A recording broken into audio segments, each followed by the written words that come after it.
Bueno, buenas tardes. Vamos a ver hoy, entonces, actualidad en doctrina legal de la Suprema Corte de la Provincia de Buenos Aires en materia de derecho de las familias. Ahí les comparto un PowerPoint para poder ir siguiendo la clase de mejor manera.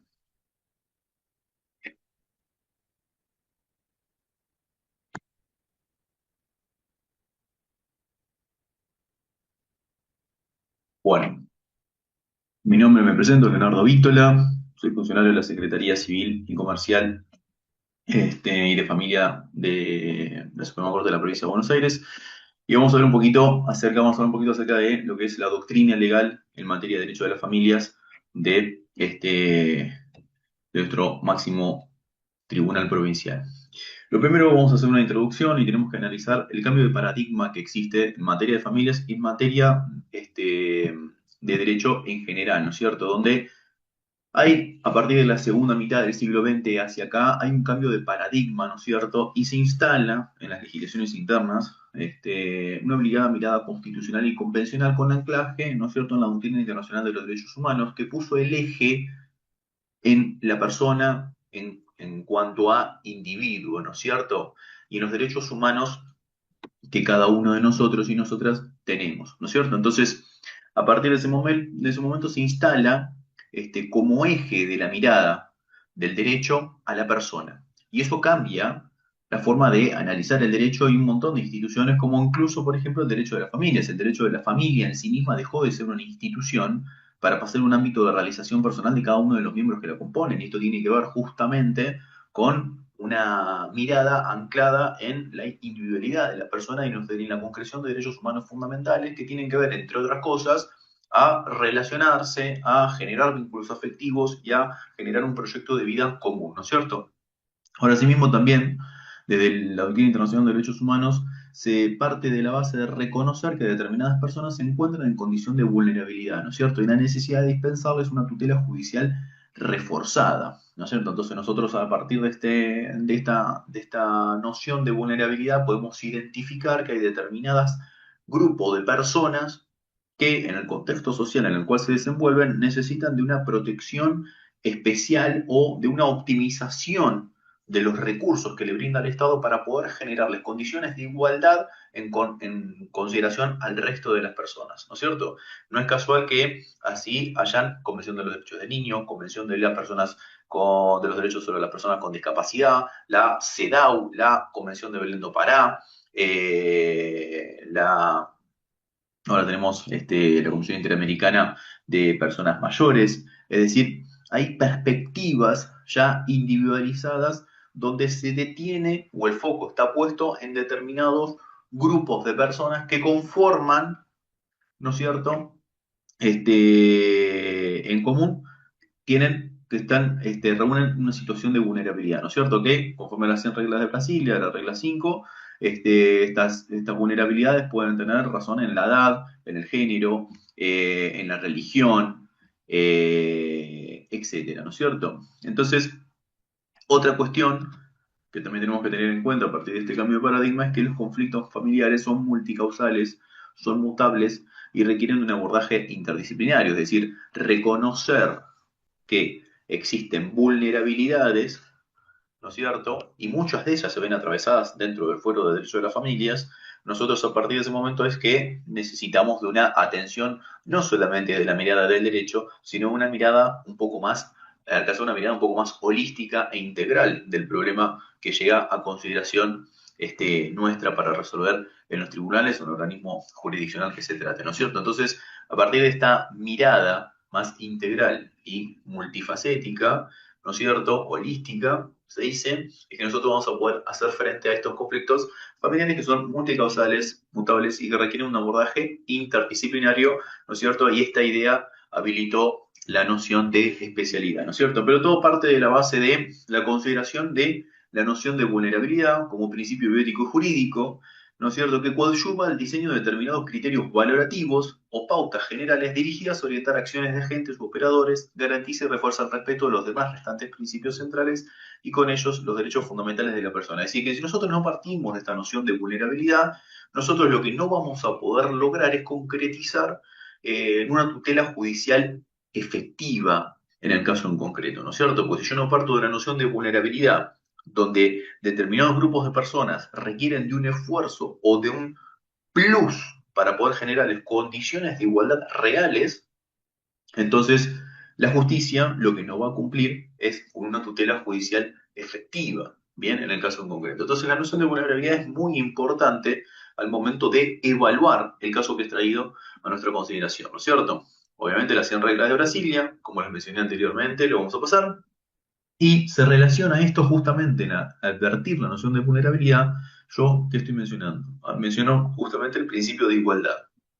El principio de igualdad, nos termina el artículo 16 de la Constitución Nacional, no debe ser entendido solamente como igualdad, como no discriminación, ¿no es cierto? Un docente que yo tuve, que valoré muchísimo, fue Roberto Saba, que justamente insistía mucho sobre la idea de que la igualdad como no discriminación resulta ser insuficiente. Es decir, al Estado no le alcanza con no discriminar o que haya un trato igual para todas las personas, sino que es necesario muchas veces identificar que determinados grupos de personas, ¿no es cierto?, se encuentran en situación de vulnerabilidad. Y en función de esa vulnerabilidad es necesario el dictado de acciones positivas. Por eso tenemos ese tan importante inciso 23 del artículo 75 de la Constitución Nacional, ¿no es cierto? Entonces ahí él habla de la noción de igualdad no como no discriminación, sino noción de igualdad como no sometimiento, ¿no es cierto? Haciendo alusión a determinados grupos sociales que por la vulnerabilidad que detentan, ¿no es cierto?, son sometidos socialmente, ¿bien? Y se encuentran en un estado de desigual, se manejan en un estado de constante desigualdad de poder, ¿no? En el sentido estructural en función de una sociedad determinada, ¿no es cierto? Puede ser por el género, puede ser por la edad, ¿no es cierto? Es decir, pueden ser diversos factores que convergen incluso para generar esas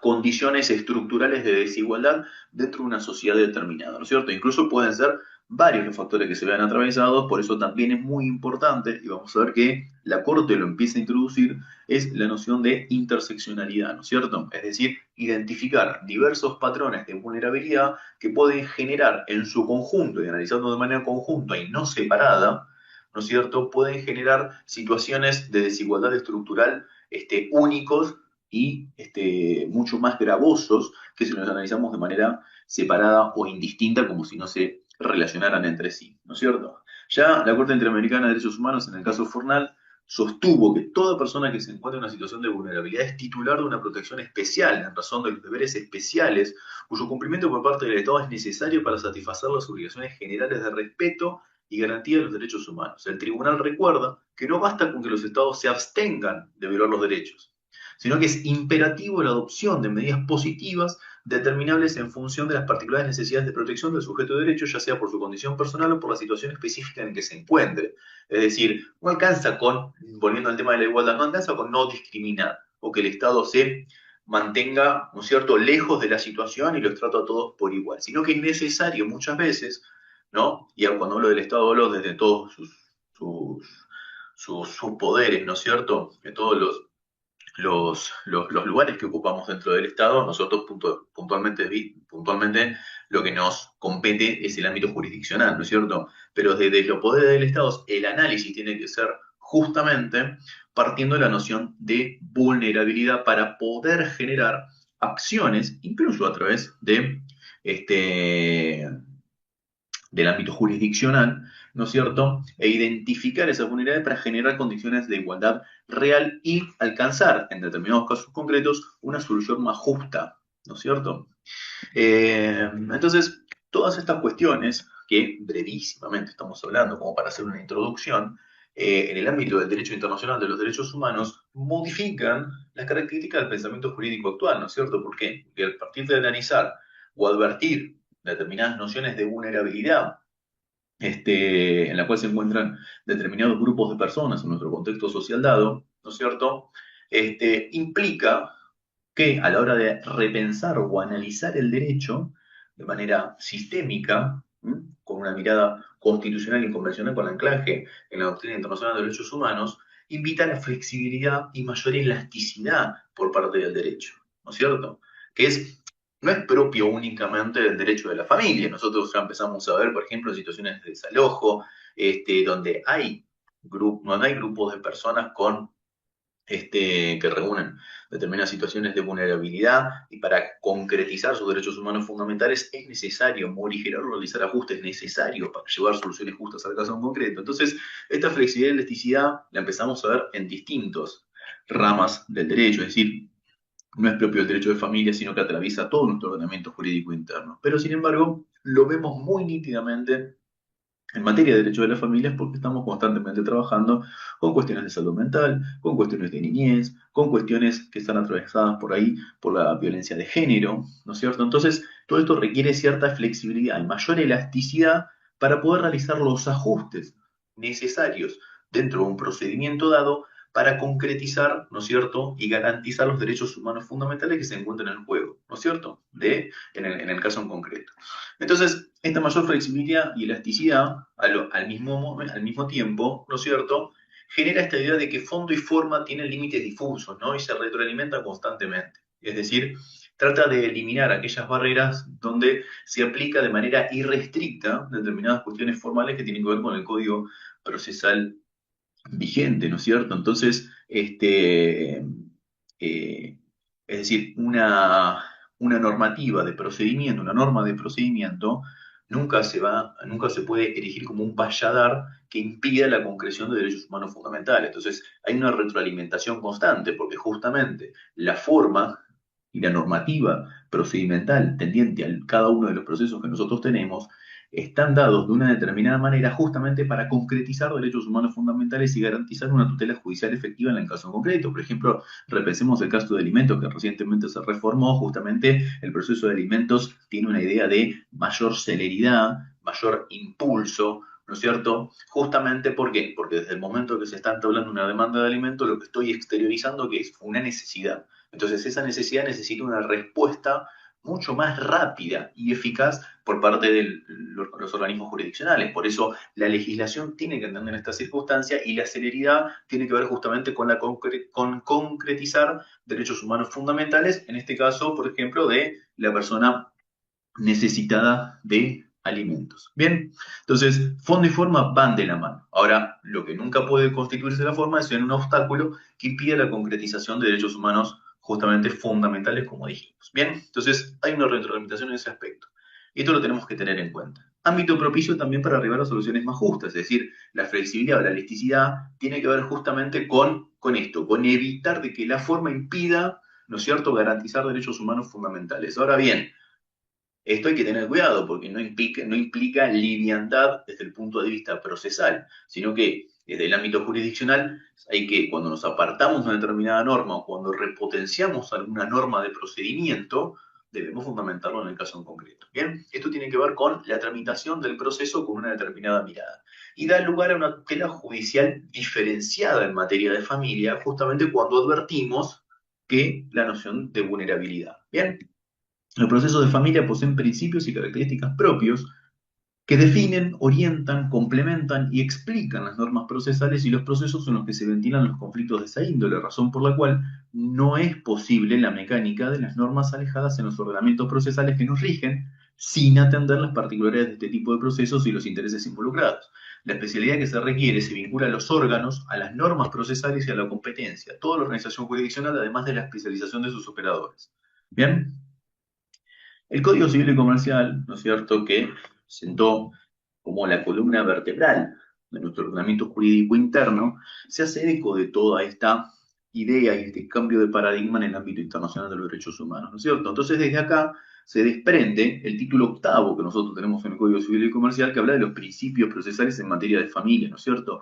Habla de una tutela judicial efectiva diferenciada en el ámbito de las familias, ¿bien? Y esta tutela judicial efectiva que aparece como columna vertebral en materia de familia. ¿Bien? ¿Y qué es? Un derecho humano en sí mismo, ¿no es cierto? Que nosotros lo analizamos en su triple concepción, que vendría a ser el acceso a la justicia propiamente dicho, ¿bien? Que haya un procedimiento que se ejecute en tiempos razonables, ¿bien? Y que esa decisión que es alcanzada en un tiempo razonable sea efectiva, ¿bien? De cumplimiento efectivo. ¿Sí? Esa triple concepción hacia la tutela judicial efectiva. Bien, y cuando hablamos de tutela judicial efectiva diferenciada, justamente es porque partimos de esta noción de vulnerabilidad con anclaje en la doctrina internacional de los derechos humanos. Bien, esta tutela judicial efectiva además permite la concreción de otros derechos humanos fundamentales, ¿no es cierto? Y está relacionado con todo este caminito que yo estoy mostrando en este cuadro, ¿no es cierto? Por ejemplo, la buena fe y la lealtad procesal. Sin buena fe y lealtad procesal no voy a alcanzar una tramitación, ¿no es cierto?, efectiva en términos de tutela judicial. La inmediación y la oralidad hace a la concreción justamente de una tutela judicial efectiva, está íntimamente relacionada, lo mismo que la noción de especialidad en materia de familia, ¿no es cierto?, y la interdisciplina en el abordaje de los conflictos familiares que son, como dijimos, multicausales. Bien, la idea de valorar el interés superior del niño cuando se debaten intereses y derechos que le atañen, ¿no es cierto? Esto forma parte de la hermenéutica jurídica en el proceso de la toma de decisión. Si yo estoy realizando consideraciones al momento de realizar o al momento de fundar una sentencia interlocutoria definitiva, no importa, si se estoy debatiendo, ¿no es cierto?, derechos o esa sentencia, esa decisión va a tener un impacto en los derechos e intereses de un niño, niña o adolescente, yo lo que debo fundamentar justamente es en el interés superior del niño y en las consecuencias negativas o positivas que la decisión va a traer en ese niño. Bien, este ejercicio hermenéutico surge justamente de las observaciones generales del Comité sobre los Derechos del Niño que puntualmente se dedicó sobre este tema, ¿no es cierto?, y habló justamente de cómo debe valorarse este interés superior del niño como principio, como derecho y sobre todo, ¿no?, como norma de procedimiento. ¿Qué significa esa norma de procedimiento? Que tiene que formar parte de esa hermenéutica jurídica utilizada por los jueces y por las juezas en el mecanismo de la adopción de la decisión. Bien, es decir, se tiene que valorar el interés superior del niño y cómo esa decisión va a impactar negativo o positivamente con posterioridad. Bien, y eso hace a la tutela judicial efectiva y diferenciada en materia de niñez. Participación en el proceso del niña o adolescente. Bien, obviamente distintas capas de participación en el proceso, pero lo que apunta puntualmente, sobre todo el 709, nuestro Código Civil y Comercial, es el derecho a ser oído, ¿bien?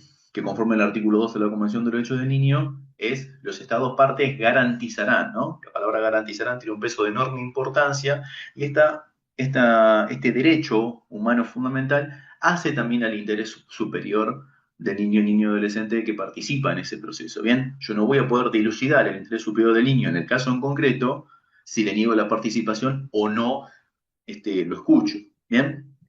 Acceso limitado al expediente, principio de oficiosidad, es decir, justamente estos ajustes necesarios que estamos hablando en el procedimiento, en función de advertir la vulnerabilidad en la cual puede estar situada una persona, ¿no es cierto?, donde necesita cierta repotenciación por parte del Estado, la realización de determinados ajustes razonables del procedimiento para generar condiciones de igualdad, tiene que ver justamente con el principio de oficiosidad. El principio de oficiosidad justamente aparece para eso. Bien, cuando para que no se concreticen determinadas vulneraciones o derechos humanos fundamentales, aparece la figura del juez mucho más activa del ámbito jurisdiccional en materia de familia por lo menos, ¿no es cierto? Y esto también se relaciona con la libertad de amplitud probatoria para alcanzar la verdad objetiva en los hechos que son traídos para resolver, ¿no? Entonces, todo este esquema de principios tiene que ver con el nuevo rol, ¿no? Ya no es nuevo, pues ya vamos 10 años de vigencia del Código Civil y Comercial, pero con este rol que deben cumplir los jueces y las juezas, por lo menos en el ámbito del derecho de las familias. Bien, este derecho a la tutela judicial efectiva, como dije anteriormente, es tanto un derecho fundamental en sí mismo como a la vez una garantía de todos los demás derechos subjetivos e intereses legítimos de la persona. De este modo requiere que se establezcan medios procesales idóneos para la satisfacción de los derechos reconocidos, creados o regulados por las normas, ello en orden a que la judicatura puede satisfacer, y de hecho lo haga, este derecho fundamental. Es decir, que por imperio constitucional tanto el legislador como la jurisdicción están obligados a brindar al justiciable en todos los casos una respuesta eficaz bajo pena de controlar el mandato del constituyente. Bien. La operancia fundamental a la tutela jurisdiccional efectiva impone al legislador la obligación de diseñar técnicas, orgánico-funcionales y procesales verdaderas y propias instituciones equilibradoras de las posiciones concretas de las partes en litigio, adecuadas para la salvaguarda de los derechos y a los jueces el deber de prestar su protección en los casos concretos y ello en el marco del deber genérico de aseguramiento positivo que viene impuesto de la propia Constitución. Bien, como dijimos anteriormente, el famoso inciso 23 del artículo 75 de la Constitución, ¿no? Y se desplegaba en tres momentos: el acceso a la justicia, alcanzar una solución en tiempo razonable y, por último, la eficacia de esa decisión. Bueno, ahora vamos a ver, luego de esta introducción, bien, qué es lo que dijo el Superior Tribunal en determinadas decisiones o resoluciones y sentencias en el ámbito del derecho de las familias. Bien, bueno, desde el punto de vista más formal, si se quiere, que tiene que ver con el acceso a una instancia extraordinaria como es la de la Suprema Corte de la Provincia de Buenos Aires, nosotros vemos que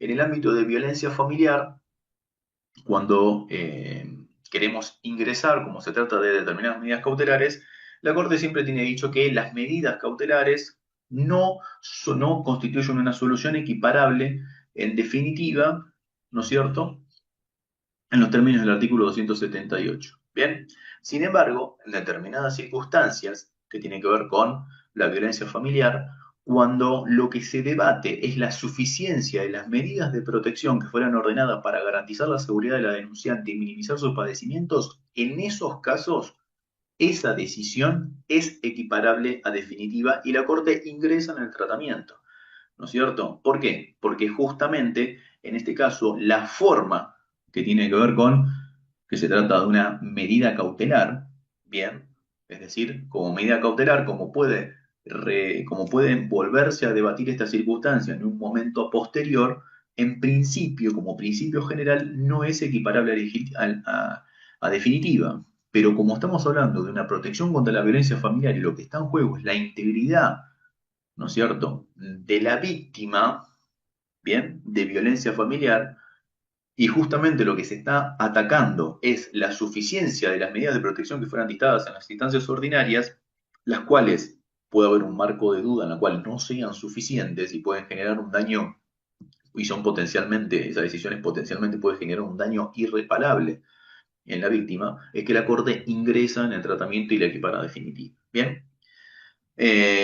Anteriormente, bastante antes, en el año 2006, en relación a la ley 12.569, bien, la Corte ya había dicho o tiene como doctrina legal instalada en torno a la 12.569, que es la ley de protección contra la violencia familiar, que lo único que se le prohíbe al juez es justamente a no hacer nada en la 12.569, porque dice que el artículo 7 es amplísimo, perdón, y meramente enunciativo. Entonces, lo único que se le prohíbe es a no hacer nada. Y esto se relaciona íntimamente con lo que estamos viendo ahora en el 2020, ¿no es cierto? Ingresa la Corte al tratamiento cuando lo que se discute justamente tiene que ver con la suficiencia de las medidas que fueron ordenadas, porque lo que se le prohíbe al juez es justamente a no hacer nada. Entonces, frente a esta circunstancia, cuando lo que estamos discutiendo es saber si las medidas de protección que fueron dictadas alcanzan para proteger a la víctima, frente a la potencial gravedad que puede acarrear que eso no sea así, es decir, que no sean suficientes, ¿bien?, es que la Corte ingresa porque justamente lo único que se le prohíbe al juez es no hacer nada. Bien, entonces vemos cómo está íntimamente relacionado esto justamente con una cuestión formal y de la cual es necesario apartarse y correrse, que tiene que ver con el artículo 278 y las formalidades que deben cumplirse para que se pueda abrir la vía extraordinaria. Bien, en otro caso, también del año 2020, en un proceso de divorcio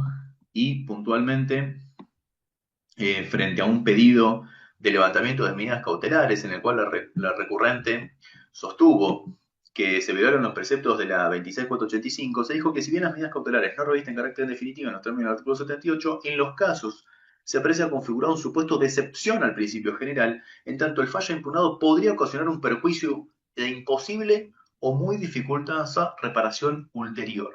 Bien, en otro caso, 125.062, también en 2021, pasó exactamente algo similar. Entonces, en cuanto a la admisibilidad, se observa que no hay un criterio autónomo cuando hablamos de perspectiva de género o se invocan cuestiones que tienen que ver con la violencia de género, sino que se sigue por el momento un criterio general por medio del cual la sentencia debe ser definitiva, ¿sí? O, en el caso de tratarse de medidas cautelares, relacionar tal concepto con la aptitud de cancelar las vías hábiles para lograr la reparación del derecho lesionado y la imposibilidad de renovar la cuestión en otra oportunidad procesal u otro juicio. Es decir, que todavía no es un criterio autónomo. ¿Bien? Es sobre este punto y se siguen las reglas generales que se comparten con el resto de las materias. ¿Bien? También tenemos resoluciones que tienen que ver desde el punto de vista de la suficiencia del recurso. Es decir, cuando el recurso puede ser insuficiente, se lo rechaza directamente a través de una sentencia interlocutoria que nosotros conocemos como certiorari y que viene dada del artículo 31 bis de la ley 5.827, que dice que en casos de insuficiencia técnica, carente de recaudos esenciales o resuelto en casos análogos o positiva, que implique la admisión de un recurso, sea porque fuese estimado en caso sustancialmente elevados o sin que cumpla con las formalidades exigidas por el Código de Rédito según la sana discreción del tribunal, cuando mediante gravedad institucional o existiera un notorio interés público o bien se considera indispensable establecer doctrinal sobre un determinado tema que ha sido objeto de recurso. Entonces lo que establece son dos variantes, un certiorario negativo y un certiorario positivo. Nosotros lo que nos interesa ahora es el negativo, es decir, cuando el recurso hay insuficiencia técnica porque es carente de recaudos esenciales o resuelto en casos análogos. Bien, en esos casos la Corte rechaza. Pero sin embargo, en materia de familia, bien, sí inmiscuye un poco en las cuestiones de fondo, incluso en el certiorari, que es un formato procesal bastante expuesto, porque al haber insuficiencia técnica se rechaza directamente desde el punto de vista de la técnica casatoria, y no se ingresan las cuestiones de fondo, analizarse cada uno de los agravios que son traídos con el recurso extraordinario inaplicable de ley o el recurso extraordinario de nulidad. Entonces, en estos casos, en materia de familia, aparecen dos grandes ejes que se destacan, que son el interés superior del niño y la perspectiva de género. Fíjense que son dos conceptos que hacen alusión a la concretización de derechos humanos fundamentales, tanto en materia de niñez como en materia de mujeres, ¿bien? Y permiten generar criterios de flexibilidad o elasticidad para repotenciar determinadas normas o sortear determinadas valladades formales. Bien, entonces estos dos grandes ejes permiten generar un análisis diferente de las circunstancias que son traídas a consideración del tribunal.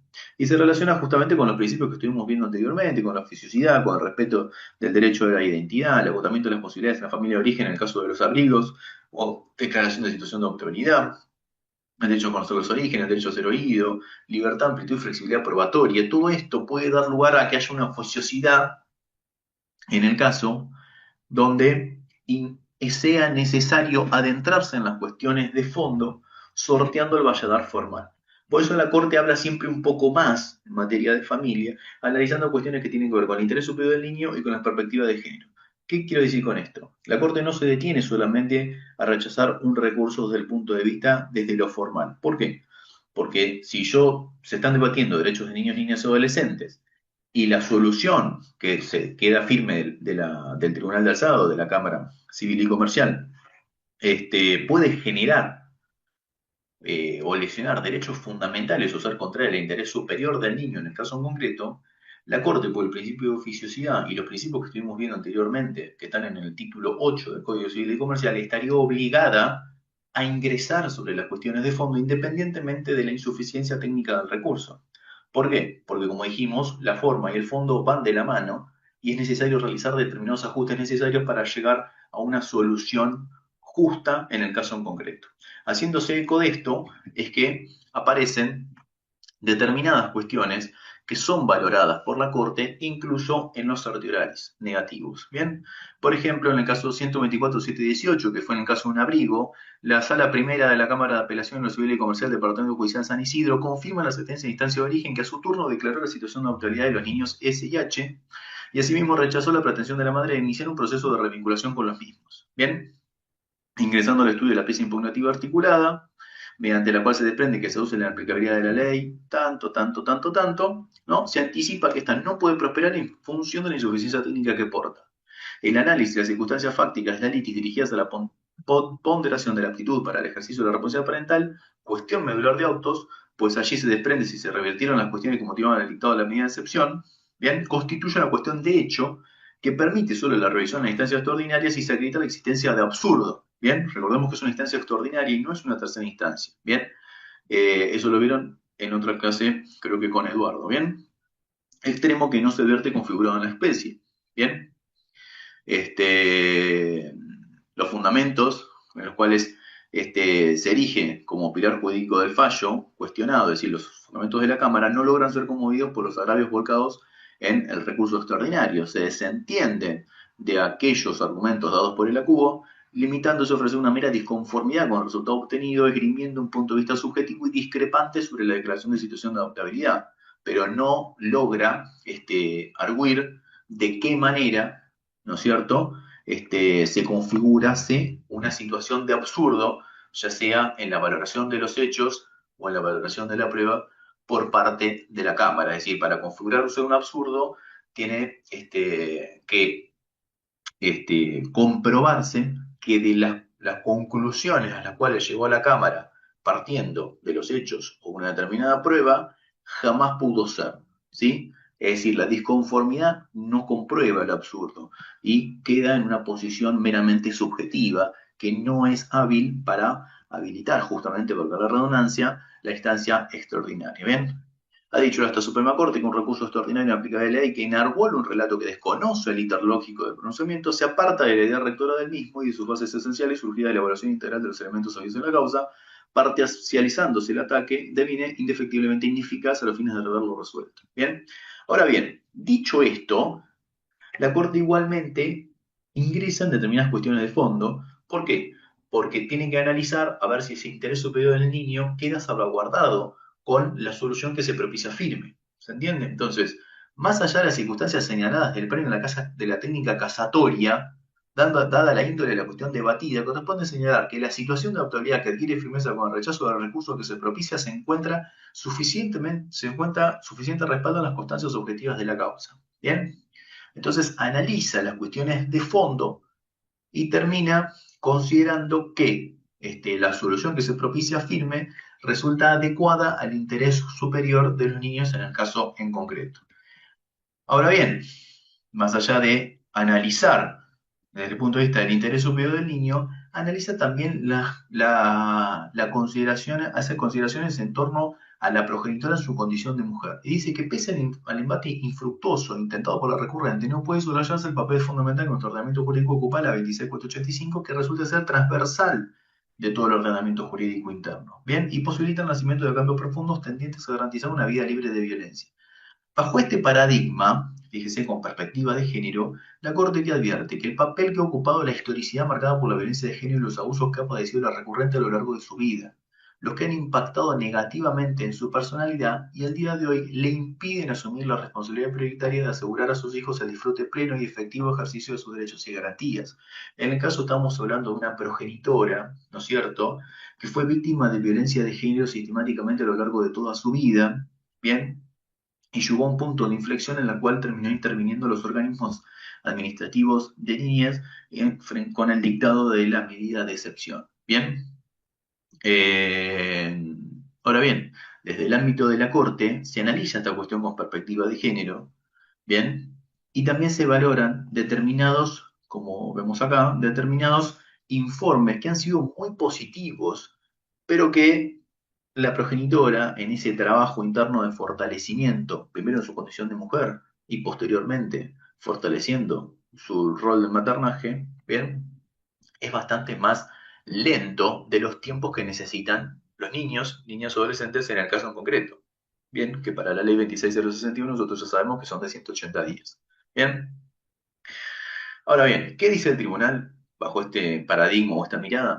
Entiende que independientemente de trabajar en la continuidad del camino hacia la adopción, en la instancia de origen, el juzgado debe garantizar a la recurrente, a la par, la continuidad del abordaje interdisciplinar a través de la Dirección de Política de Género y Violencia Familiar juntamente con el equipo de salud mental, con el objeto de alcanzar la autonomía y el fortalecimiento perseguido. Elementos estos que marcarán los designios de la eventual adopción que pueda recaer sobre los chicos.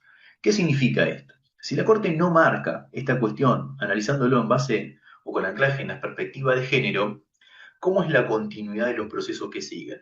Hasta acá, declaración de situación de adoptabilidad son parte la familia de origen, le hace en este caso la progenitora, y los niños, niñas y adolescentes.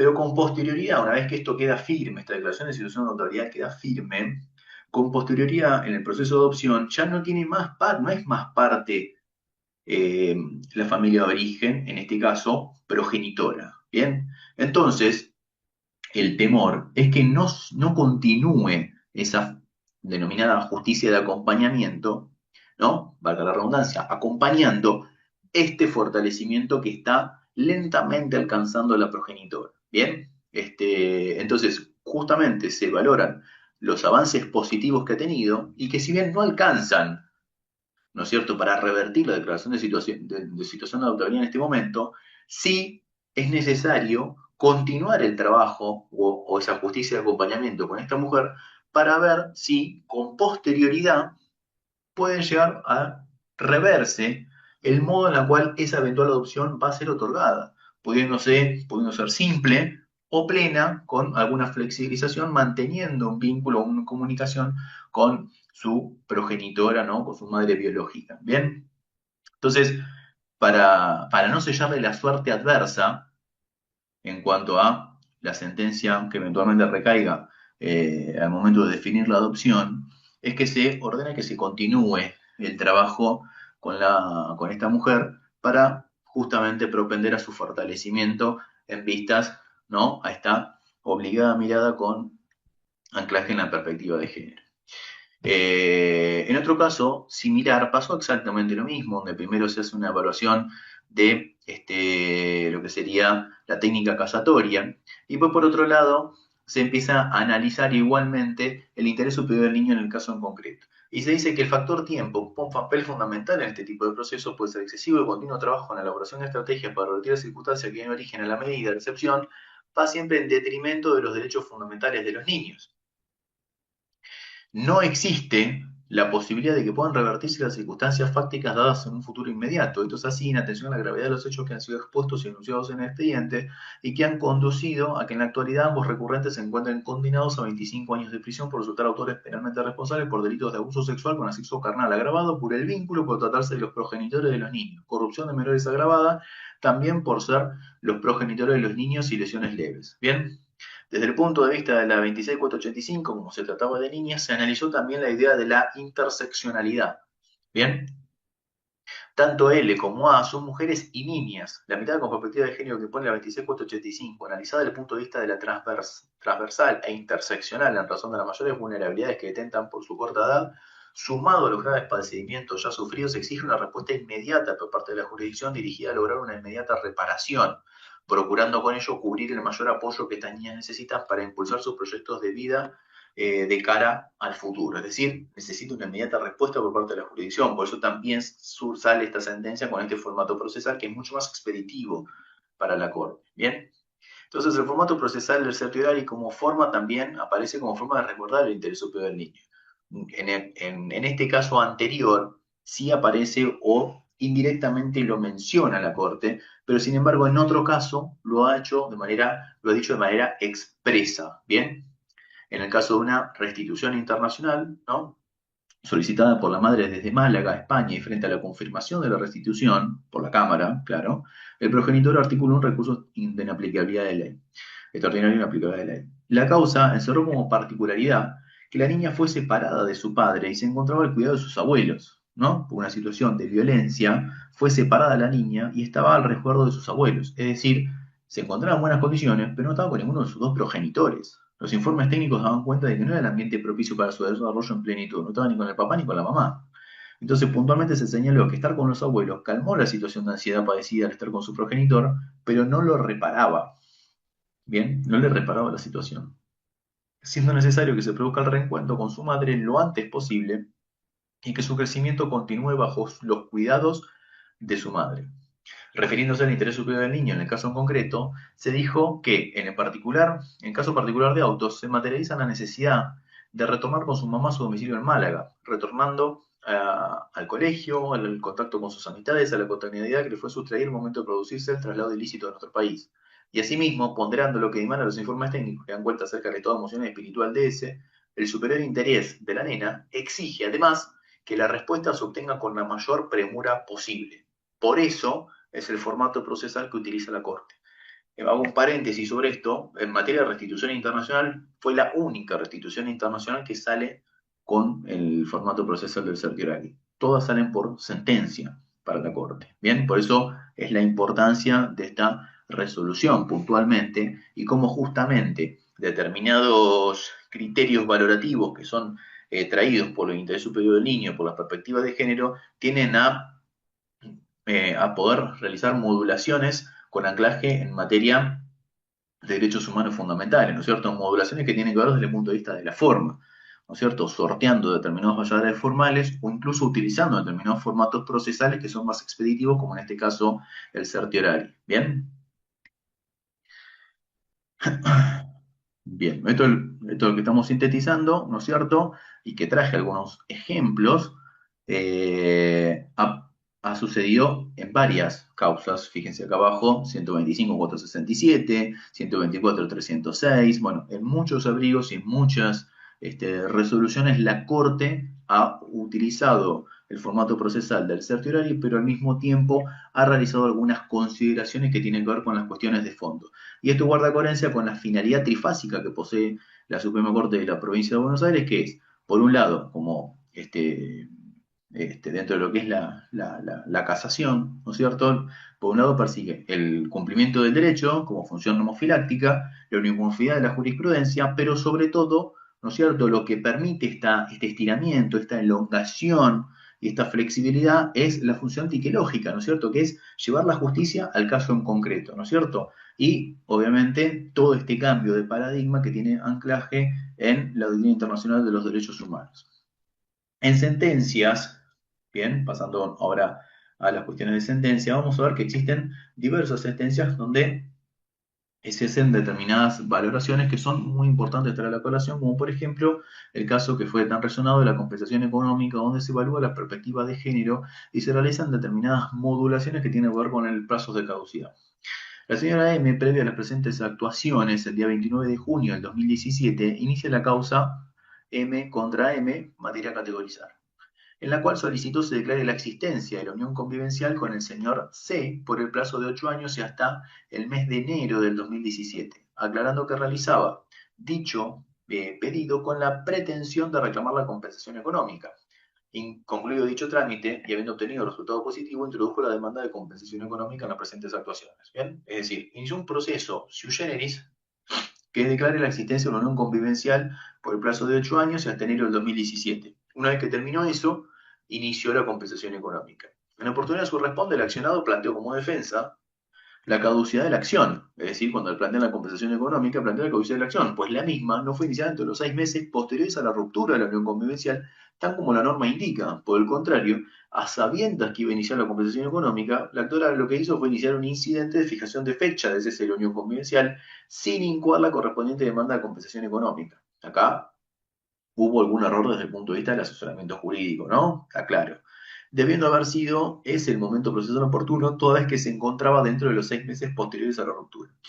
El juez de familia número 1 de Junín resolvió rechazar el planteo de caducidad opuesto por el demandado, con sustento en que la fecha de quiebre de la unión convivencial resultó ser dudosa y requirió ser probada judicialmente, no pudiendo comenzarse a computar el plazo con anterioridad a dicha acreditación. ¿Bien? Bueno, ahí como que la jueza de primera instancia lo arregla un poco esta circunstancia. ¿Por qué? Porque en realidad, por el principio de Iberia Coreano, no tendría que haber tramitado esa causa sui generis de averiguación de existencia de una unión convivencial. Porque en todo caso, si se encuentra controvertida la fecha del quiebre de la unión convivencial, va a ser objeto de prueba dentro del mismo proceso de compensación económica. ¿No es cierto? Esto lo aclaro para que todos estemos en sintonía con el análisis del caso. Apelada a la decisión, el Tribunal de Alzada destacó que el proceso iniciado dentro de los 6 meses de la ruptura de la pareja, destinado a constatar la existencia de una unión convivencial y su ruptura, no tuvo como misión el reclamo de la compensación económica, y que la mera exteriorización de la demanda de hacerlo con posterioridad es insuficiente para eludir la caducidad. Señaló que no se necesita un proceso autónomo de averiguación de la existencia y quiere la unión convivencial, de modo que no suspende o interrumpe el plazo de caducidad. De esta manera revocó la decisión y su lugar a la caducidad planteada por el apelante. Bien, ¿qué hace la Cámara? La Cámara se mantiene con un rigorismo formal muy fuerte. Lo que dice la Cámara y lo que afirma tiene razón desde el punto de vista formal y dogmático. E incluso estamos hablando de un proceso de caducidad y no de prescripción, con lo cual el proceso ese iniciado de manera sui generis que era innecesario, como bien sostiene la Cámara, como dije anteriormente, no es hábil para justamente interrumpir el plazo de caducidad. El plazo de caducidad, justamente porque es de caducidad, no se interrumpe. Bien, más allá de los cuestionamientos que nosotros, desde el punto de vista dogmático, podemos hacer sobre esos 6 meses en materia de uniones convivenciales. Bien, pero lo cierto es que la Cámara tiene un punto desde el punto de vista formal. Bien, contra dicha forma de decidir se alzó la interesadamente recurso extraordinario en la aplicabilidad de ley. ¿Qué dijo la Suprema Corte? Comenzó analizando el Instituto de la Compensación Económica y sostuvo que se trata de un derecho esencialmente disponible para las partes. Bien, es de naturaleza jurídica patrimonial y disponible, no indisponible. No pudiendo el juez fijarla si nadie la solicitó, es decir, no rige el principio de oficiosidad. Entre líneas estamos diciendo eso. De allí que, inclusive, las partes pueden iniciar el reclamo al cobro de la compensación económica como no iniciarlo. Renuncia que puede ser expresa o tácita. Si yo no inicio, dejo pasar el plazo de caducidad, se entiende que es una renuncia tácita. Bien. Sin embargo, en el caso en estudio es una situación muy particular, pues la recurrente, dentro del plazo de caducidad fijado por la ley, introdujo un incidente con el fin ulterior, y esto lo dejó expreso, ¿no es cierto?, en aquel proceso de averiguación de la unión convivencial y la fecha de quiebre, dejó expresado que su intención era plantear luego la compensación económica, ¿bien? Es decir, lo exteriorizó. Entonces, ¿qué dice? Continúa diciendo la Suprema Corte. Un apego estricto del artículo 525 generaría una injusticia y un perjuicio irreparable, en especial su derecho de acceder a la jurisdicción, tutela judicial efectiva. Las circunstancias especiales de la situación de autos invitan a matizar las normas que entran en juego, pues en definitiva es función jurisdiccional efectuar una revisión de la renuncia tácita que aquí pretende hacer valer el accionado sobre el derecho al reclamo de la compensación económica. Si bien resulta ser cierto que la actora debió haber iniciado directamente el proceso de compensación económica, bien, por un lado, esto es cierto lo que dijo la Cámara, pero también es cierto que la disponibilidad y la caducidad refieren al ejercicio efectivo del derecho. Y en las constancias del expediente se desprende que el actor inició el reclamo de la compensación económica y así lo expuso en las actuaciones conexas, simplemente que se creyó la necesidad de previamente determinar la fecha de existencia de la unión convivencial y su ruptura. Bien, entre paréntesis, el error fue de la asistencia jurídica y la mala estrategia. Nunca necesitó iniciar ese primer expediente. Pero ella, en cuanto a su pretensión, lo inició. La recurrente no puede verse perjudicada por estrategias jurídicas fallidas, dice la Corte, en la instancia ordinaria, frente a la tramitación de un proceso incidental al cual nunca se le debió haber dado curso. Entonces, acá por un lado marca dos cosas la Corte. Por un lado, estrategias jurídicas fallidas, el letrado. Y por el otro lado, se inició un proceso incidental que nunca se le debió haber dado curso. El jueza de primera instancia nunca le debió haber dado curso. Bien, por el principio de la curia novi tendría que haber iniciado directamente la compensación económica. Lo que importa para la Suprema Corte es la voluntad real de la interesada. Y eso surge de la presentación efectuada dentro del plazo de caducidad, que era reclamar la compensación económica. Bien, finalmente agregó que no pudo olvidarse la 26485. Bien, este análisis, esta forma de análisis, tiene que ver con una mirada con anclaje en la perspectiva de género, que tiene que ver con evitar que a través de un rigor formal se desentiendan los jueces y las juezas de los hechos que componen la realidad y se genere inconscientemente una discriminación en el acceso a la justicia de la recurrente por la tutela de sus derechos e intereses legítimos, logrando de ese modo la igualdad efectiva de condiciones. Este párrafo va directamente para el tribunal de alzada, es decir, evitar que a través de un rigorismo formal, ¿no es cierto?, que se desentienda los hechos que componen la realidad, se generen perjuicios irreparables en la persona en su condición de mujer. ¿Bien? Es decir, con la perspectiva de género, lo que esto marca la Corte en distintas, acá lo marca por primera vez, después lo vuelve a marcar en otras sentencias a continuación, es no lo podemos desatender los hechos que componen la realidad. ¿Bien? En función de un irrestricto apego a las formas. Resolver con perspectiva de género no implica limitarse a la aplicación neutral de las normas, es decir, las normas no pueden ser neutras, ¿bien? Sino hacerlo a la luz de la Constitución y las convenciones, observándose la realidad en concreto y situándosela en el contexto en el cual se desarrolla, ¿bien? En este caso, claramente hubo una intención de ella de iniciar la compensación económica, pero hubieron determinados errores alrededor que tienen que ver con el organismo jurisdiccional por un lado y por el otro por la asistencia jurídica de su letrado patrocinante, que la llevaron a cometer este error del cual la otra parte se quiso hacer valer para poner una defensa de caducidad. Bien, hubo falta de aplicación de perspectiva de género respecto a una mujer que debió llevar adelante ante la justicia el reclamo del periodo de duración de la unión convivencial porque se lo desconocían, situación que por sí solo da cuenta de un desequilibrio entre las partes, pero también existe una conducta contraria a tal perspectiva en tanto la Cámara agravó la situación al dictar la caducidad de su acción más allá de que en reiteradas oportunidades se le había contestado ante su solicitud y su aportación de prueba que debía esperar el momento procesal oportuno. Bien. Eh, en otro proceso de cuidado personal, también se asienta como doctrina legal este principio de el cuidado tiene que ser compartido prioritariamente en su modalidad indistinta. Bien, se inician las actuaciones con la demanda incidental entregada por el señor S., quien solicitó la antes denominada tenencia definitiva de sus hijos, la cual venía ejerciendo de manera provisoria. Allí sostuvo que la progenitora no cumplía con condiciones mínimas para el ejercicio del rol materno, tanto él se encontraba en mejores condiciones para el cuidado y contención de los hijos. Corrido el pertinente traslado, se presenta a contestarle al doctor, en carácter de gestor procesal de la progenitora, porque se encontraba detenida, ¿no es cierto? En dicha presentación sostuvo que la señora G no desatendió a sus hijos ofreciendo como prueba el trámite administrativo encarado por el organismo de niñez y asimismo el sobreseimiento dictado en la causa penal. Finalmente, luego de haber mantenido entrevista con los niños, quienes en ese entonces contaban con 6 y 7 años de edad, en donde, frente a la asesora incapaz, una perito psicólogo, otros trabajadores sociales expresaron su deseo de vivir con la madre. El juez interviniente dictó sentencia rechazando la demanda interpuesta y ordenó un cuidado personal compartido con la medida indistinta con residencia principal en domicilio materno. La Cámara de Apelaciones en lo Civil y Comercial del Departamento Judicial de Bahía Blanca revocó la sentencia, otorgando un cuidado personal unilateral de los niños en cabeza del progenitor. Cuidado personal unilateral. Y se ordenó se fije en las instancias de origen un régimen de comunicación a favor de la progenitora. Contra este pronunciamiento se alzó, mediante recurso extraordinario y aplicabilidad de ley, la progenitora. Bien, ¿qué dijo la Suprema Corte? Dice que el ordenamiento jurídico le otorga preferencia al cuidado personal compartido en su modalidad indistinta, estableciendo como regla para el juez que solo es posible dejar de lado este principio por razones debidamente fundadas. La reforma privilegia el cuidado personal compartido en su modalidad indistinta, al ser considerado el sistema que mejor asegura el derecho a mantener las relaciones personales y contacto directo con ambos padres de modo regular y en igualdad de condiciones. La opción del cuidado unilateral siempre queda relegada a la hipótesis residual, dice la Suprema Corte, y excepcional de que no sea factible el cuidado personal compartido en ninguna de las alternativas señaladas, ¿no? Prioritariamente indistinto, pero segundo punto, alternado.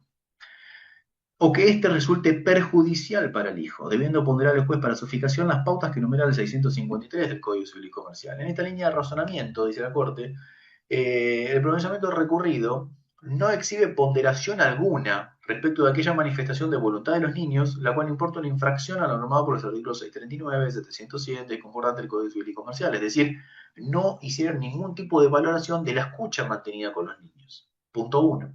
Hizo hincapié en que los informes recabados en instancia extraordinaria como medidas de mejor proveer, entre los que se destacaban las conclusiones de la perito psicóloga, ¿no? Se dijo que no se infiere la existencia de marcadas perturbaciones en el vínculo materno-filial.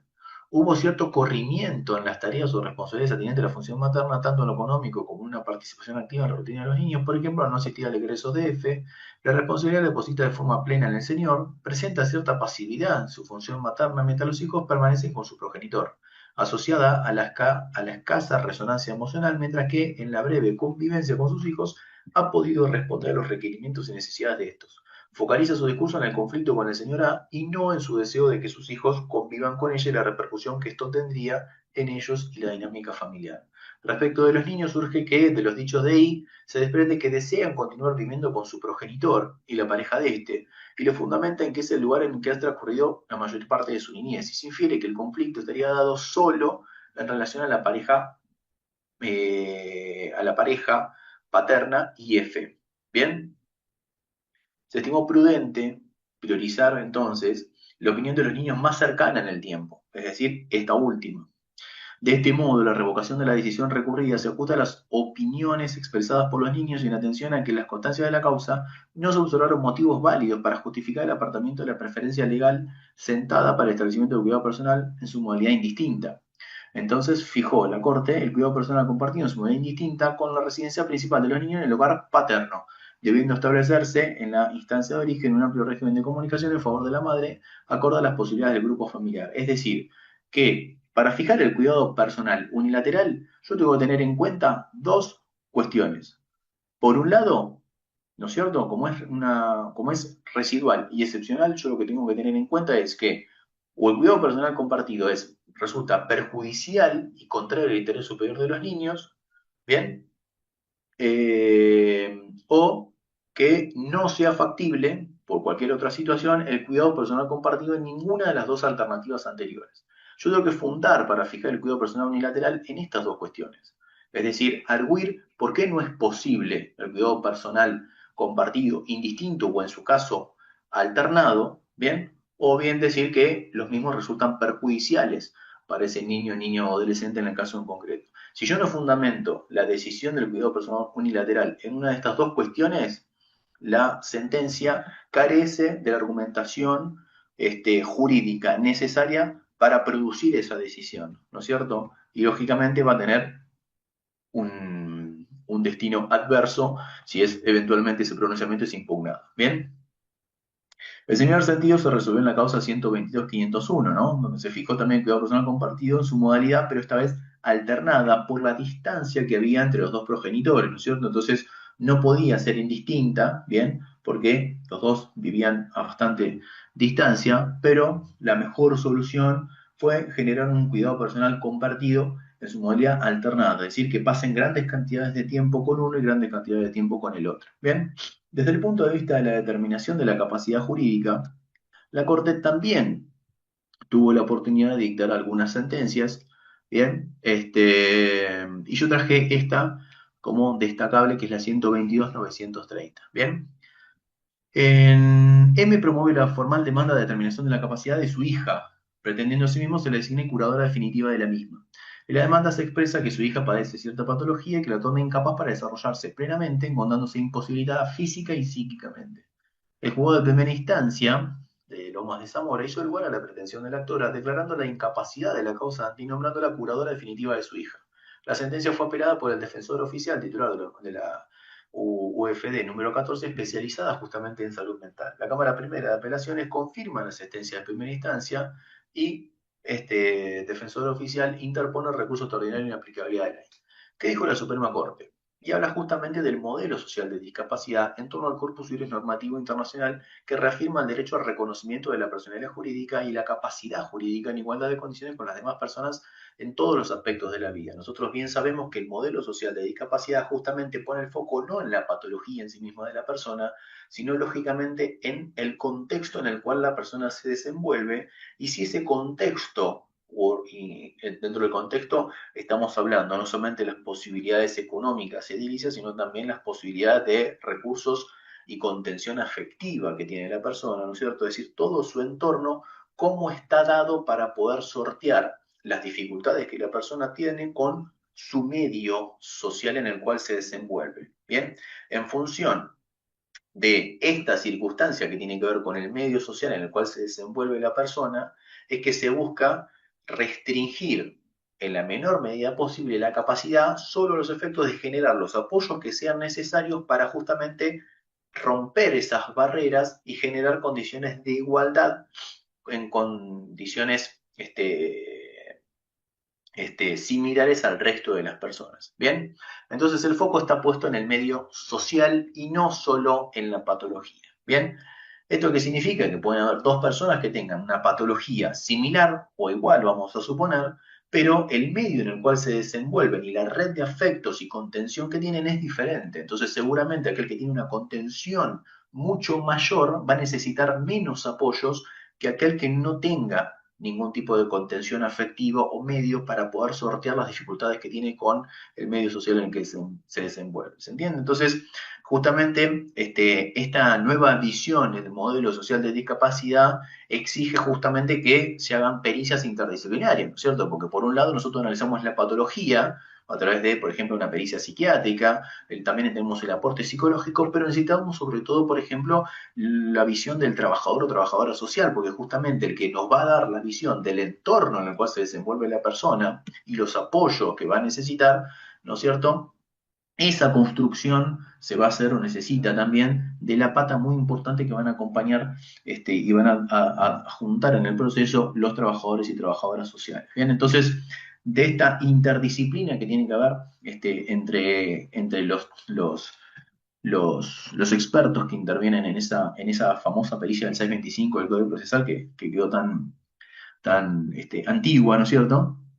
Tan antiguo ese artículo, nos va a dar la idea que nosotros necesitamos para ver qué aspectos de la vida requieren un apoyo para esa persona en particular. Bien, por eso siempre se habla de que es como la sentencia que restringe la capacidad, es como un traje a medida. Bien. El Código Civil y Comercial de la Nación sigue estos lineamientos trazados por cuanto establece como excepcionalísima alternativa de declarar la incapacidad de una persona, que únicamente podrá tener lugar cuando la persona se encuentra absolutamente imposibilitada de interaccionar con su entorno y expresar su voluntad por cualquier modo, medio o formato adecuado, y el sistema de apoyo resulte ineficaz, circunstancia que no se ve patentizada en autos. ¿Qué dice? De las actuaciones dimana que la causante no se encuentra absolutamente imposibilitada de interactuar con su entorno y de expresar su voluntad. Para reforzar esta tesitura, se puntualizan dos cuestiones trascendentes. Por un lado, del informe de los peritos actuantes se desprende que la señora ha expresado con palabras y estas fueron perfectamente, se ha expresado con palabras y estas fueron perfectamente comprendidas, pues han sido explicitadas en el informe. Y por otro, que tampoco se evidencia que el sistema de apoyos ha resultado ineficaz. Si yo no tengo comprobadas estas cuestiones, nunca puedo declarar la incapacidad de una persona. Bien, la incapacidad es la excepción de la excepción, es excepcionalísima. Esto es lo que marca la Corte. Bien, no se encuentran todos los supuestos, no todos los presupuestos exigidos por el artículo 32, que habilitan la excepcional declaración de incapacidad de una persona. Por lo tanto, se hace lugar al recurso también aplicable de la ley, se revoca el fallo impugnado y se devuelven las actuaciones a la instancia de origen para que se dicte un nuevo pronunciamiento que disponga una restricción de la capacidad jurídica adecuada en función de las necesidades actuales de protección jurídica que requiere M, especificando las funciones y actos que se limitan. Fíjese que habla justamente de las necesidades actuales de protección que requiere M. Justamente es un traje a medida. La sentencia que define el sistema de apoyos o restringe una capacidad de una persona es para esa persona en particular. ¿Bien? Por eso siempre hacemos hincapié en esto del modelo social de discapacidad. No es lo mismo una persona, aunque tenga la misma patología que la otra. Porque lo que atendemos justamente es en la red también de contención afectiva, material también, si se quiere, que tiene la persona y también en el medio social en el cual se desenvuelve, ¿bien? Y los obstáculos que enfrenta en ese contexto social en el que se maneja. En materia de abrigos, ¿bien? La Suprema Corte también hace alusión a la idea de tiempo razonable, ¿bien? Que algo ya dijimos cuando estábamos viendo algunos certiorarios en materia de abrigo y declaración de situación de autoridad. La Sala 3 de la Cámara Primera de Apelación Civil y Comercial de Departamento Loma de Zamora confirma la decisión de primera instancia que a su turno rechaza el planteo de cosa juzgada irrita con relación a la sentencia definitiva recaída en autos, que oportunamente había declarado a las niñas F e I en situación de adoptabilidad. Rechazó también el pedido de establecer un régimen de comunicación entre ellos y su progenitora, sumado a la familia ampliada y los referentes afectivos. Contra dicho pronunciamiento se alza la progenitora, mete recurso extraordinario a la aplicabilidad de la ley y nulidad. La causa se inicia con la comunicación de la medida de abrigo institucional adoptada por el Servicio Local de Promoción y Protección de Derechos del Niño de la localidad de Seiza en el 2017, con respecto a C y sus hijas. El organismo administrativo de niñez informó a las intervenciones en seguimiento de la situación de C al comienzo del año 2015. Del reconto de los hechos se observa que C fue denunciada por la abuela de I por negligencia en la crianza y cuidados en el ejercicio de su rol materno, teniendo dificultades para acceder a ella y la niña en atención a que la progenitora alternaba frecuentemente la convivencia con diferentes referentes, principalmente los domicilios de su madre y de su supuesto padre no reconociente, que era el señor W. Se advirtió que C residió en una casilla al fondo de la casa de este señor, junto a su pareja, pero que esta relación era conflictiva. R sostenía que C era violenta y que tenía dificultades para ejercer la maternidad, motivo por los cuales la echó de su domicilio. En lo referente a su madre, señora G refirió que ésta consideraba a su hija como alguien problemática, indomable, y que en una oportunidad le robó dinero y a quien, por lo tanto, no le permitía vivir en su domicilio. En cuanto al vínculo con el presunto padre biológico, que era I, se exploró la posibilidad de intervención de la madre de señora U, quien expresó no poder vincularse con C. Si bien refirió poder hacerse cargo de I, dicha circunstancia la condicionaba a que ésta no tuviera ningún tipo de vínculo con su madre. Bien, continuaba y dice que en ese marco nació la segunda nena, producto de la relación con el joven I. La menor padecía problemas en las vías respiratorias, estando internada, sufrió una caída desde la cama. C se fue a vivir junto con I, la madre del joven y por lo tanto la abuela paterna de la niña, señora M. Trató de organizar la vida de la pareja y de las niñas, sin embargo, se indicó que al poco tiempo surgieron dificultades vinculares entre M y C, y asimismo denunció que C maltrataba a F y que no la alimentaba adecuadamente. Como vemos, la progenitora tuvo problemas con su suegra, con su presunto padre, con su progenitora, es decir, era una persona que venía teniendo relaciones conflictivas con el resto de los adultos que fueron apareciendo a lo largo de su vida. El 4 de abril del 2017 concurrió junto con sus hijas a la sede del servicio local, acompañada de I, sin adultos que pudiesen responsabilizarse de ellas, sin establecerse en un domicilio fijo y reconociendo falencias en el cuidado de las niñas, lo cual se traducía en vulneraciones de sus derechos. Interconsulta mediante con una nutricionista interviniente, el informe concluye que las niñas adolecían problemas de peso y crecimiento y se los observó en condiciones de descuido general. Bien, se adopta entonces como consecuencia una medida de excepción. Se trazan como objetivo fortalecer a C como a I para el ejercicio de los cuidados parentales, mejorar las relaciones vinculares entre sí y su madre y también entre sí y las abuelas paternas de las niñas.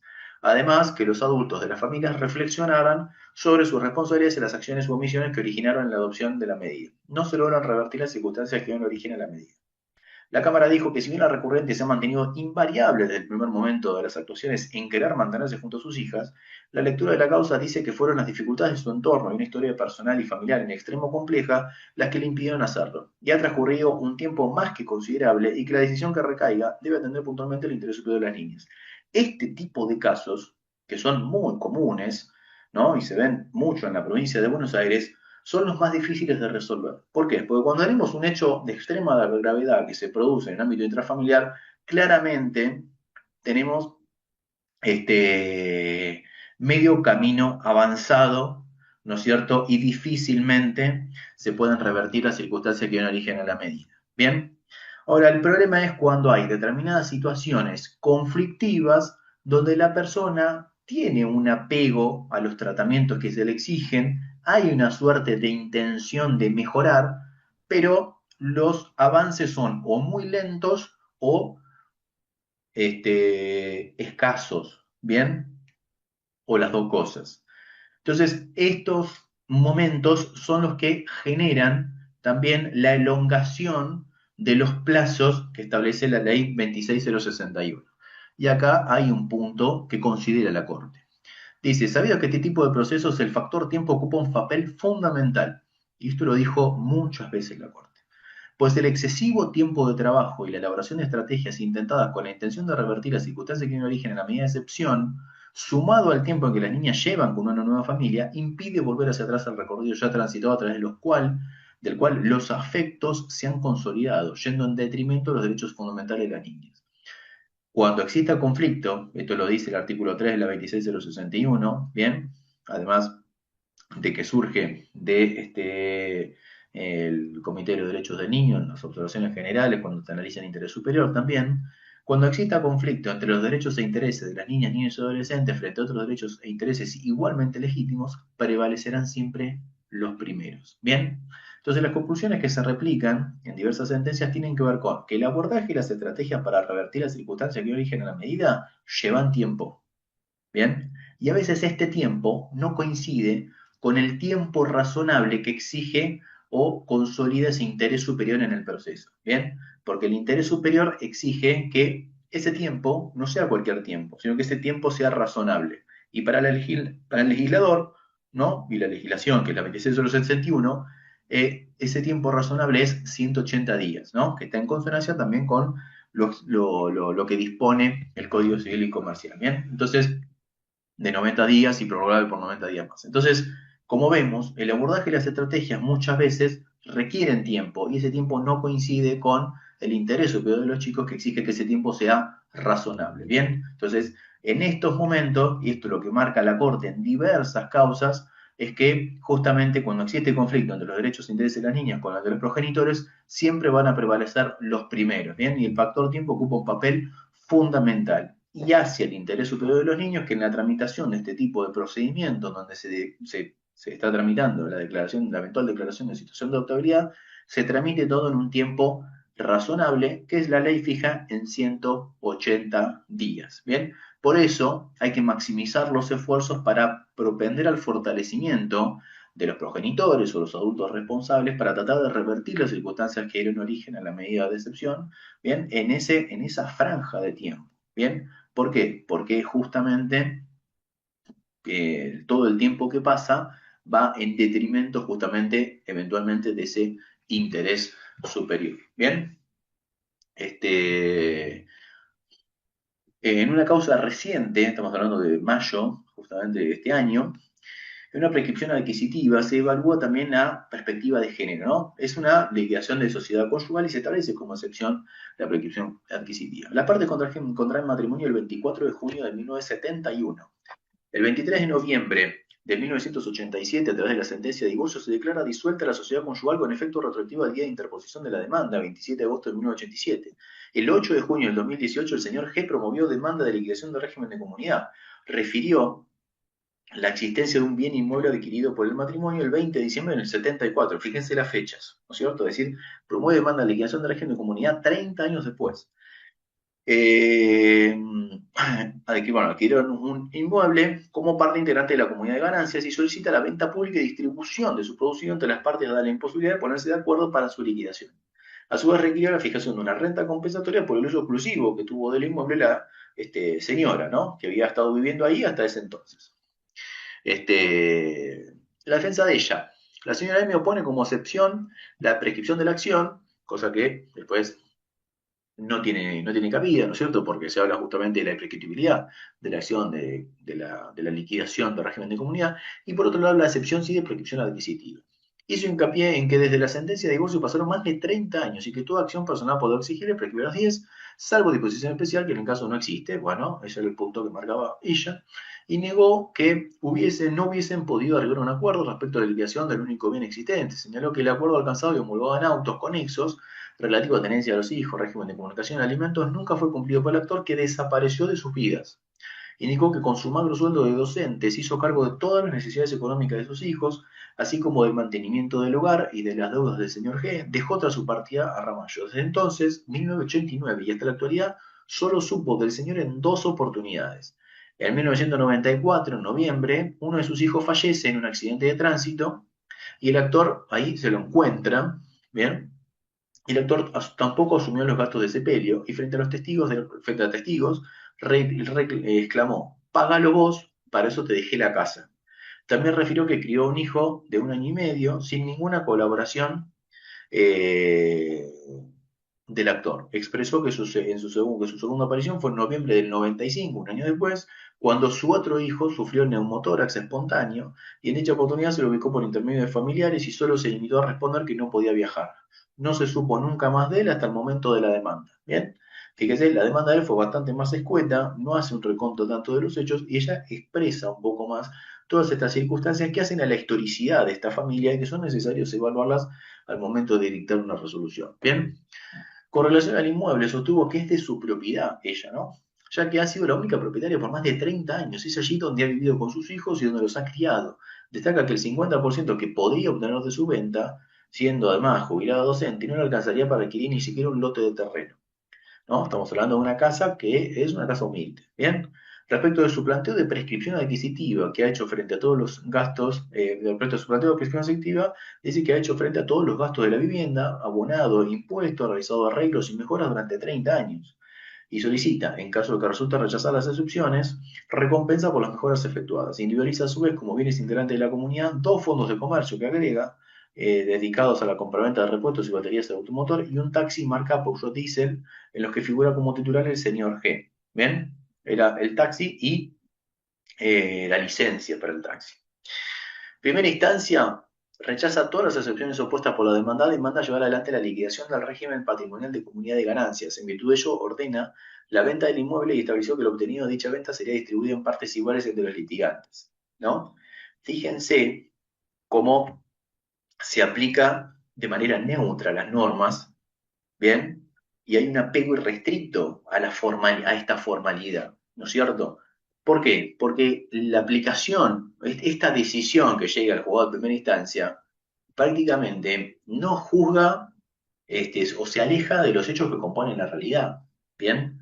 Es decir, es una decisión totalmente neutra y que puede ser fácilmente aplicable a cualquier tipo de circunstancia similar en la cual se presenta alguien reclamando, otro presenta una excepción de prescripción adquisitiva, se rechazan las excepciones por no cumplir con determinadas cuestiones formales y se acaba. ¿Bien? Entonces, este tipo de decisión, que justamente lo que había marcado la Corte, es la no aplicación neutra de las normas, ¿no? Y que no se alejen de los hechos que componen la realidad. ¿Bien? Esto hace que nosotros podamos juzgar con perspectiva de género, hace que podamos alcanzar soluciones más justas al caso en concreto, advirtiendo la historicidad de las personas que se ven involucradas en un caso determinado. ¿Bien? Sean niños, o se trate de mujeres, o se trate de personas con discapacidad, personas adultas mayores, no importa, el reconocimiento de la vulnerabilidad, el reconocimiento de la historicidad de una persona determinada en un contexto determinado, hace que yo no aplique las normas de manera neutra, sino que no subsuma los hechos a las normas,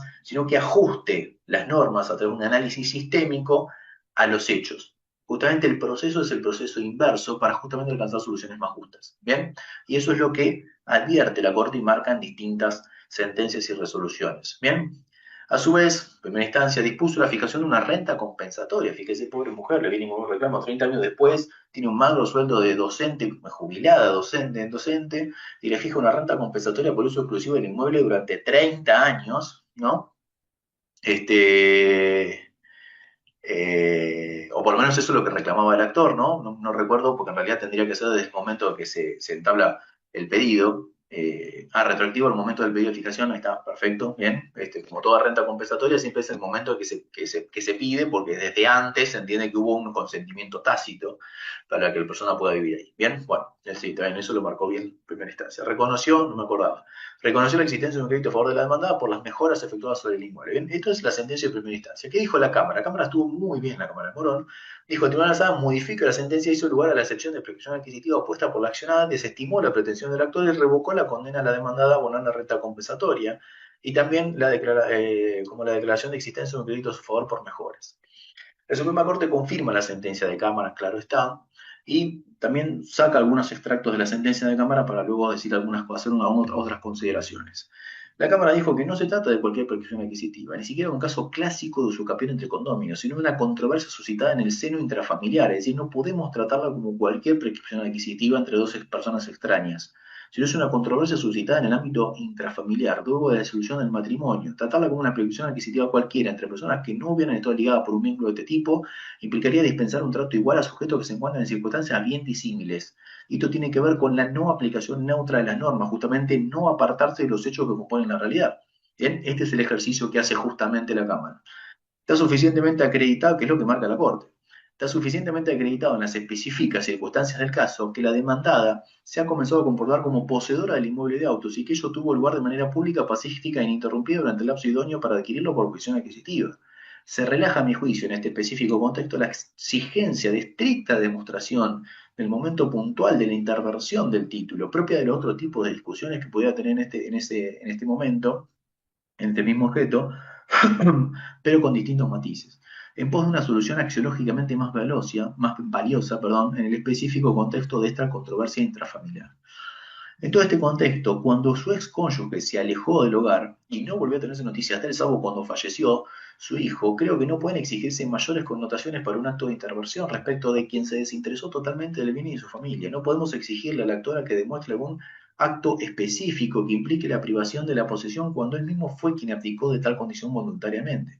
Una cosa es la interversión del título cuando se produce en el contexto de un caso en el que las personas involucradas no tienen ningún vínculo entre sí, como veníamos diciendo recientemente, y otra que sean los casos intrafamiliares, donde entran a jugar la perspectiva de género y la específica situación de la vida de las partes, ¿no es cierto? Es necesario preguntarse qué podemos exigirle a la demandada que luego del alejamiento del actor a cargo de un lugar monomarental, en un supuesto en el cual el accionante se alejó de su domicilio, quedando ella en el mismo y su ex cónyuge vuelve con un reclamo ni más ni menos que 30 años después. Es decir, estamos hablando de una persona que se alejó, abandonó a su familia, ya se hizo cargo de todos sus hijos, siendo docente, ahora continúa haciéndose cargo con un sueldo de jubilada docente, ¿bien? Y el tipo, vaya a saber por qué motivo, 30 años después viene con un reclamo de la mitad de la casa. ¿No es cierto? Entonces, hay que analizar las cuestiones con perspectiva de género, entendiendo las relaciones desiguales de poder estructural que se traman entre hombres y mujeres y sobre todo en el ámbito de la relación de pareja en esta sociedad patriarcal en la cual nosotros vivimos, ¿no es cierto? Entonces, justamente la perspectiva de género tiene que ver con esto, con advertir las relaciones desiguales estructurales de poder que se manejan en el ámbito sobre todo intrafamiliar y en el ámbito de pareja, ¿bien? Más allá de que también se exterioriza en otros ámbitos de las relaciones interpersonales que mantienen las mujeres en otros contextos sociales, pero sobre todo se vislumbra en la relación de pareja, y este es uno de esos casos, ¿bien? Es preciso poner resalto el desentimiento absoluto de sus obligaciones de llevar matrimonio para con su esposo y sus hijos. ¿Con qué recursos emocionales y económicos podía contar esta mujer para reclamar el título del inmueble? ¿Cómo es posible pedir el hecho de haber estado casada con el actor una exigencia mayor de la que se le exige a un tercero por el mero transcurso del tiempo? Estamos en presencia de un bien ganancial, motivo por el cual no puede tener la demandada, no se puede tener la demandada como una mera poseedora tampoco. Es inaudito que se le exijan más requisitos que lo que se le piden a quienes adquieren por protección un inmueble por el mero transcurso del tiempo, aún careciendo de buena fe. Bien, resolver con perspectiva de género implica deshacerse de la aplicación neutral de las normas, lo que venimos marcando reiteradamente en la clase de hoy, de las normas internas vigentes e interpretarlas de acuerdo a la Constitución y las convenciones, observándose la realidad en concreto y situándola en el contexto en el que se desarrolla, para así garantizar a la mayor medida posible una tutela judicial efectiva. Bien, si hubiera quedado firme una solución acorde a las pretensiones del recurrente, tenemos considerando un acto de violencia institucional en los términos del artículo 6 de la 26485, por cuanto se verían obstaculizados los derechos y garantías consagrados en la ley, perpetuándose la violencia económica impuesta por el actor a través de su conducta procesal. Bien, entonces, conclusiones para cerrar, creo que me extendí un poco en el tiempo, por lo menos que tenía programada la clase. A partir de la aplicación de diversos principios que rigen en materia de derechos de las familias y que algunos son transversales, como el interés superior del niño, la perspectiva de género, se evidencia una elongación mayor respecto a la función ideológica de la Suprema Corte, y esto guarda coherencia con los avances y reformas legislativas acontecidos en los últimos años, está en consonancia con los principios procesales que imperan en la materia y que refuerzan la idea de un activismo jurisdiccional mayor, ¿no es cierto? Porque forma y fondo van de la mano y muchas veces es necesario realizar modulaciones, ¿no es cierto?, con anclaje en la doctrina internacional de derechos humanos. Bien, el principio dispositivo hace que se vea reconfigurado y coexiste con otros principios como el de oficiosidad, generando una armonía con una mirada constitucional y convencional.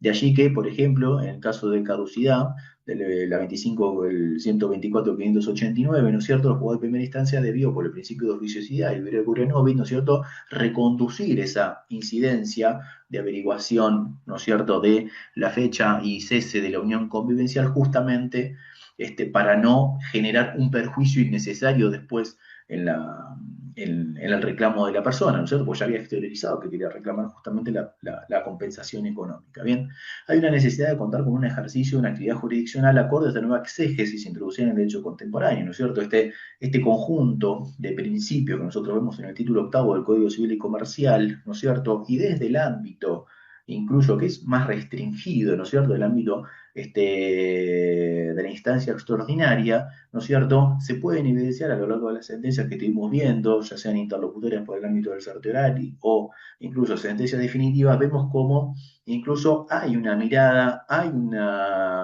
una idea de tutela judicial efectiva diferenciada que converge con el principio de oficiosidad, que converge con el interés superior del niño, la valoración de la escucha, ¿bien? La perspectiva de género, ¿no es cierto?, la 26485, que es transversal de todo nuestro ordenamiento jurídico interno. Esto exige un activismo jurisdiccional mayor, ¿no es cierto?, porque muchas veces es necesario realizar los ajustes procedimentales necesarios para alcanzar, en el caso, soluciones más justas, ¿no es cierto?, aplicando las normas no en sentido neutro, sino sobre los hechos que componen la realidad, ¿no es cierto? Entonces ahí aparece la flexibilidad y la oficiosidad, ¿no es cierto?, para generar soluciones más justas en los casos concretos. Bien, desde ya, bueno, muchas gracias.